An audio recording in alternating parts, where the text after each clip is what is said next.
Graça e paz. Graça e paz, que o Senhor nos abençoe. Mais uma reflexão da palavra de Deus. Parabéns, aniversariantes. E Deus abençoe você algum problema que você esteja passando. No final da homilia nós vamos estar orando. Hoje nós vamos seguir o Velho Testamento, que a gente está seguindo, em 2 Samuel 19, capítulo 19, versículo 31 a 39. Como é longo, a gente cortou algumas partes. Vamos falar hoje uma história de Barzilai, né? Um sujeito que ajudou muito a Davi. Lê para nós. Barzilai saiu acompanhando o rei até o Jordão para despedir-se dele. O rei disse: "Venha comigo para Jerusalém." Barzilai respondeu: "Quantos anos de vida ainda me restam? Já fiz 80 anos. Eu seria mais um peso para o rei. Permite que o teu servo volte." O rei beijou Barzilai e o abençoou. E Barzilai voltou para casa. Amém. A maioria não preocupa, não. Ou a maioria preocupa, eu não sei falar isso, essa estatística. Mas que a velhice é uma coisa que a gente deve preocupar, sim. Tem muitos velhos abandonados. E a gente sempre pergunta na velhice, o que é que eu vou fazer? O que é que eu vou fazer na velhice? E outra coisa, quem vai cuidar de mim se eu ficar muito velho? Porque tem gente que fica muito velho, muito dependente, eu sei muito caso. Tem que estar trocando fraldão. E a velhice, ela é uma realidade cada vez mais presente, né? As nossas gerações estão vivendo muito, nascendo menos pessoas e tendo muitos velhos. Eu vi até o médico esses dias falando na televisão que vai ter pouco pediatra e muito geriatra, porque vai ter muito velho. A Europa hoje é velhos, né? Por isso essa preocupação tanta com o coronavírus, que afeta mais os velhos. Então, o tema da nossa homilia é velhice abençoada. Amém? Vamos falar junto? Velhice abençoada.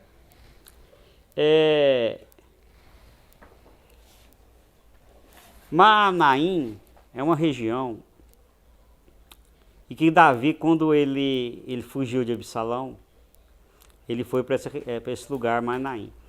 Maanaim surgiu esse nome quando Jacó voltou da terra do seu sogro com suas duas esposas. Ele ia ter um encontro com o seu irmão Esaú. Ele estava com muito medo. E ele encontrou 2 anjos. Não sei a quantidade de anjos que eu estou falando isso aqui, mas encontrou anjos. E ele ficou muito confortado com aquilo, antes dele ter um encontro com o irmão dele, que ele chamou aquele lugar de Maanaim, que significa 2 tendas. O motivo desse nome, 2 tendas, os estudiosos tem muitas especulações, podia ser os 2 irmãos, né, alguma coisa assim. Não há muita certeza porque Maanaim. Então foi para esse lugar que Jacó deu o nome de Maanaim, que Davi, fugindo ao seu irmão, foi. E Davi chegou lá nesse lugar sem alimento, sem nada, com um exército descalço. E havia pessoas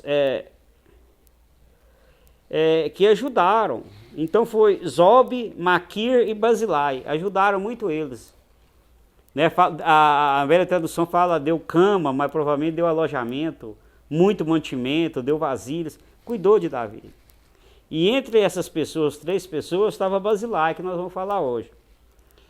E Barzilai era um homem muito rico, porém generoso.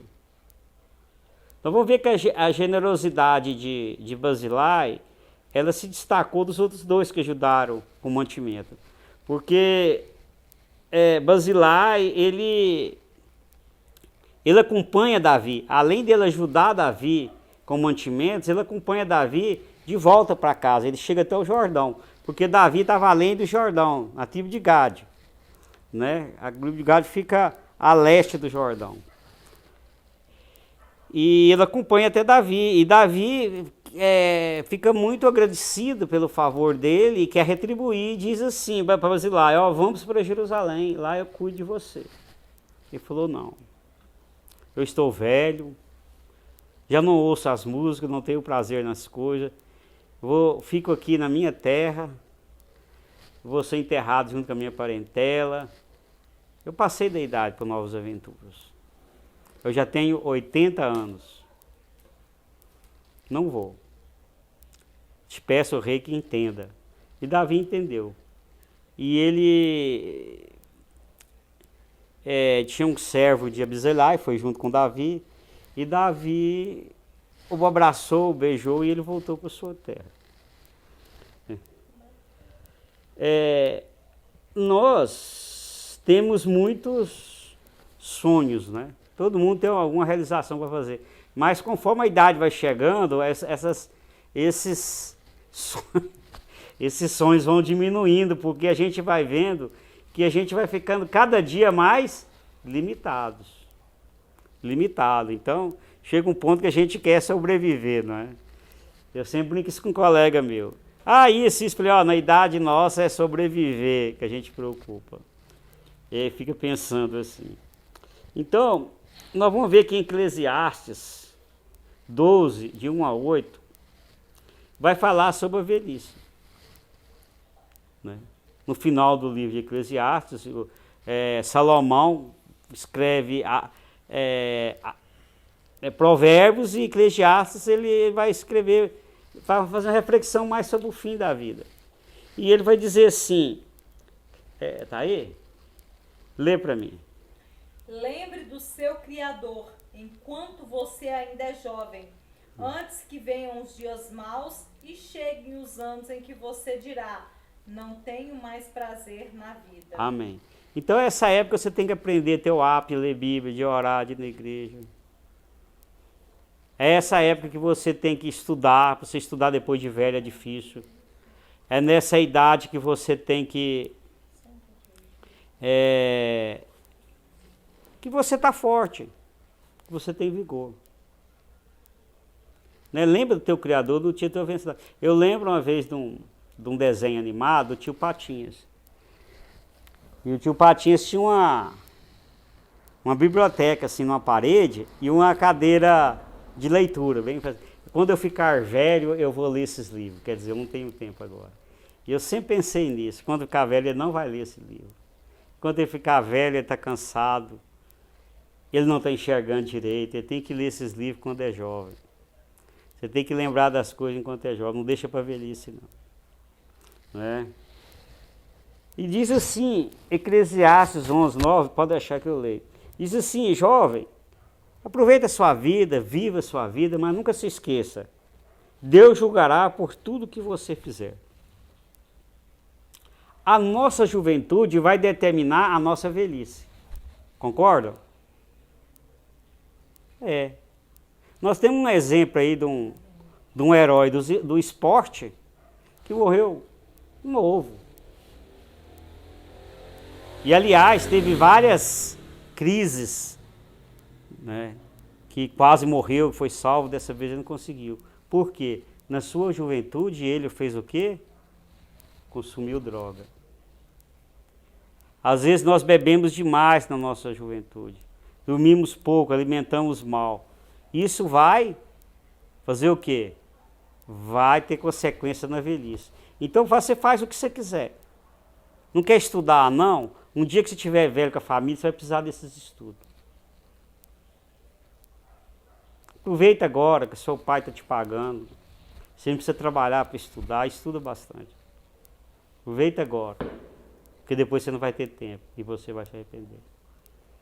Eu vi uma história de um sujeito contando que o pai dele, a homilia vai ser longa, que eu estou lembrando das histórias. O pai dele falou assim pro meu filho, você tem que estudar, suas notas estão muito ruins. Aí ele falou assim, pai, eu não gosto de estudar. Aí o pai falou assim, você saiu puxando o pai. Seu pai também não gosta de estudar. Então, se você não quer estudar, então eu respeito sua decisão, mas vou fazer o seguinte, nós vamos para a roça. Você pegou um sol bem quente, pôs uma enxada nele, falou, você vai capinar o dia inteiro. Aí ele falou assim, por causa dessa enxada eu formei. Ele falou, não, eu não quero isso para mim. Às vezes nós damos moleza demais e tudo, pode ter um serviço bem ruim, meio assim, sabe quanto? O menino estava contando para mim hoje que ele capinava um quintal inteiro, hoje eu conversando com ele aqui. Ele falou assim, ó, eu capinava um quintal inteiro, porque eu não tinha dinheiro nenhum, eu pegava R$20. Além de eu capinar, eu tinha que juntar aquela sujeira toda e jogar fora. E eu ganhava R$20. Mas eu fazia porque não tinha emprego na cidade, eu não tinha dinheiro nenhum. Até ele falou assim que fura um buraco na maior facilidade. Eu acho muito difícil furar um buraco. Eu falei, não, eu acho bom furar buraco. A enxada eu acho pesada, ele falou. Até explicou algumas coisas, que tem enxada elétrica, essas coisas. Foi até bom. Então a nossa juventude vai determinar a nossa velhice. Basilai era rico e ajudou alguém. Por quê? A gente vai ver que era um homem generoso e íntegro. O sujeito que na sua juventude pega dinheiro e sai esbanjando, com farra, com mulherada, com vício, vai ter uma juventude, vai ter uma velhice o quê? Doente e sem recurso. Então é muito bom pensar sobre a velhice. A gente quando é jovem, a gente não pensa sobre a velhice. Vocês mais jovens pensam sobre a velhice? Não pensa, mas ela existe. Eu já estou pensando. É verdade. Tem coisa que a gente não dá conta mais de fazer. Não é isso? Então, esse negócio de cuidar dos velhos, no Velho Testamento, nós vamos ver lá em Êxodo 20:12, Deuteronômio 5:16, o 5º mandamento é: honra teu pai e tua mãe, para que te prolongue os teus dias na terra, que o Senhor teu Deus te dá. Então, por que tinha esse mandamento? Porque as pessoas não cuidavam dos mais velhos, senão não precisava pôr. Não tem lá, cuida dos seus filhos. Para a gente é natural cuidar dos filhos. Não tem esse mandamento, cuide dos teus filhos. Né? Mas cuidar dos velhos tem. Porque os velhos precisam de amparo. Então, o primeiro mandamento com promessa. Então, Jesus vai mencionar esse mandamento de cuidar do pai e da mãe. Sabe quantas vezes? 5 vezes. Está nos evangelhos, Jesus falando para cuidar do pai e da mãe. E o apóstolo Paulo, em Efésios 6:2, ele vai mencionar de novo, cuidar do pai e da mãe. Então, qual a conclusão que nós chegamos? Os velhos não eram cuidados nem naquela época. Muitas vezes, a velhice, a gente sente muito, sabe o que é? A solidão. Cada um cuida da sua vida, não tem tempo, e você fica só. Que não é bom, não é? Velhice é complicado. Em Lamentações 4:16, que é de Jeremias, uma das coisas que Deus diz que ia castigar Israel, um dos motivos é, nem se compadecem dos velhos. Eles não tinham dó dos velhos. Eles não tinham piedade dos velhos. Né? Eles não tinham piedade dos velhos. Então isso era um mal muito grande em Israel. E nós vamos ver em Salmo 71:18, lê para nós. Agora também, quando estou velho e de cabelos brancos, não me desampares, ó Deus, até que tenha anunciado a tua força a esta geração e o teu poder a todos os vindouros. A preocupação do salmista: Senhor, quando eu estiver velho, não me desampares. Quantos velhos desamparados? Vai nos orfanatos para você ver. Tem uns lá que nunca receberam visita. Asilos, né? Confundindo a palavra. Nos asilos há vários velhos que nunca receberam. Eu fui num asilo esses dias, tinha uma senhora, ela era viúva, de família. O pai parece que era pernambucano e a mãe portuguesa. E ela não conhecia um parente dela. Ela ficava na cadeira de roda. Eu falei, mas você não conhece os seus parentes em Portugal? Não. E do Pernambuco? Também não conheço ninguém, eu estou só. E era uma pessoa muito alegre, por sinal. Então tem muito isso. Não é fácil. A amizade, a família que ela tinha era ali no asilo. Mas o Senhor tem promessa para os velhos, né? Lê o Salmo 103:5, olha o que Deus fala. Que farta a tua boca de bens, de sorte que a tua mocidade se renova como a da águia. Amém. Que Deus renove a nossa juventude a cada dia como a águia. O que a águia faz quando está velha? Quem lembra?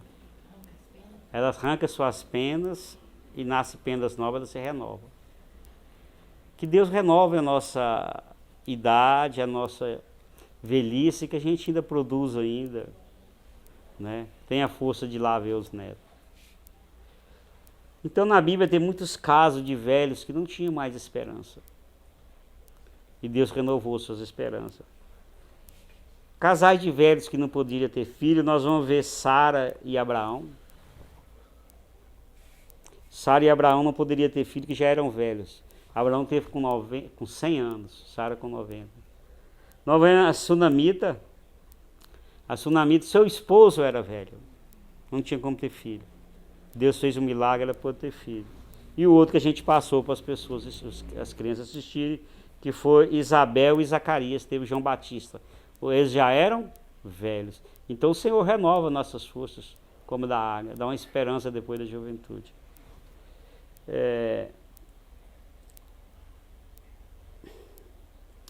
Então a esperança que nós temos é essa, que Deus cuide de nós depois de velhos. Não é? Porque como diz, chega um ponto que a gente não tem como passar o Jordão para ir para Jerusalém, tem que voltar e ficar quieto. Como que foi um personagem nosso aqui. E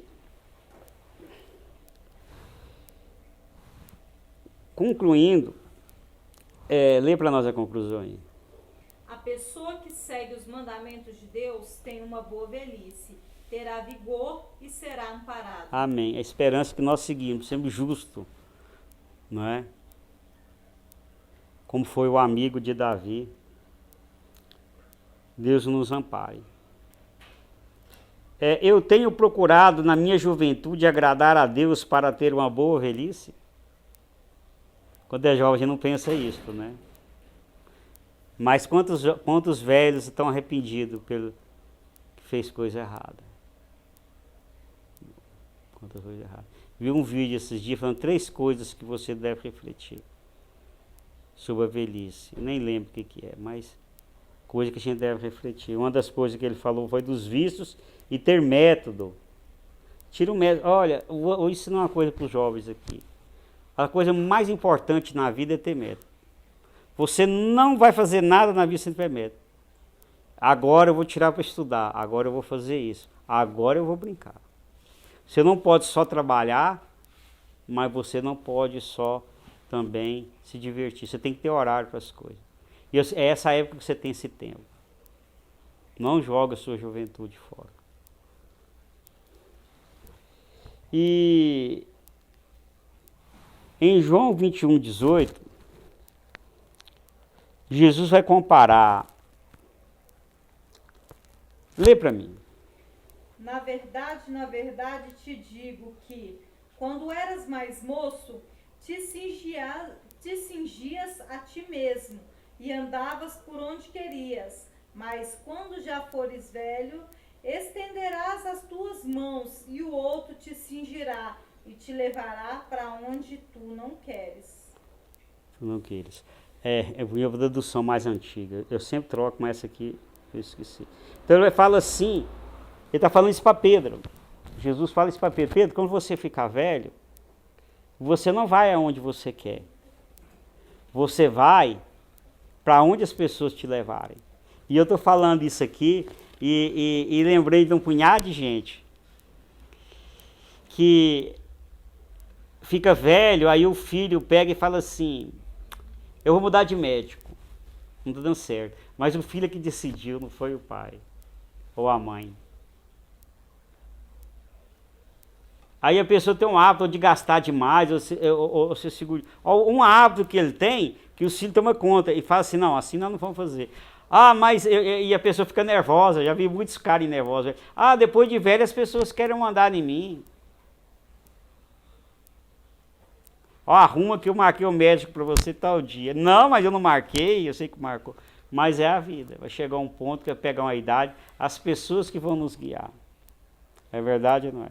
Ó, você não pode comer isso, não, sua glicose está muito alta. Mas eu quero comer. Não. É igual menino.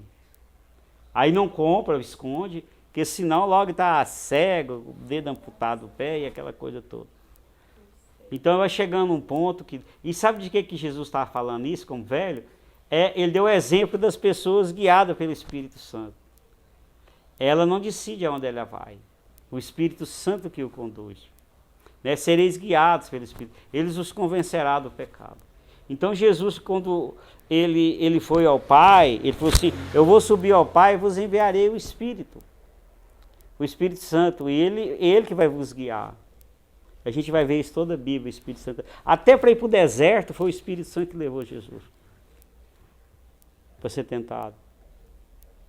Então, é essa ação que nós, quando aceitamos Jesus, nós não vivemos em função de agradar a nós, mas de agradar a Deus, guiado pelo Espírito Santo.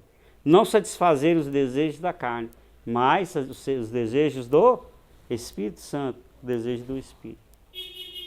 Então Jesus veio para nos dar essa salvação, para que nós tivéssemos dentro de nós o quê?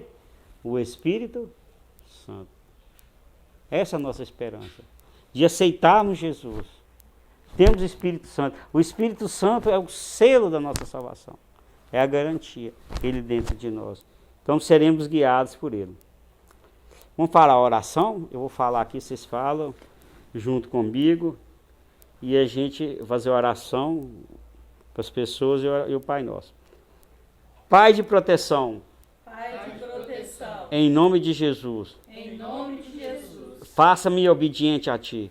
Faça-me obediente a Ti. Na minha juventude. Na minha juventude. Para eu ter uma boa velhice. Para eu ter uma boa velhice. E te louve. E te louve. Amém? Amém. Vou fazer uma oração. Você que tem algum problema, põe na presença de Deus, confia nele, que Deus é maior do que os problemas. Senhor Deus, eu agradeço pela tua homilia, Senhor. Que quando estamos velhos, dependemos tanto, Senhor. Mas nós, como somos guiados pelo Espírito Santo, nós também dependemos de Ti. Senhor, aqueles problemas que a gente não pode resolver, Jesus. Que o Senhor possa resolver por nós. Senhor, aqui está problema de saúde, ou se alguém internado esperando um exame, tenha misericórdia, Jesus. Aquela família enlutada, que o Senhor conforte.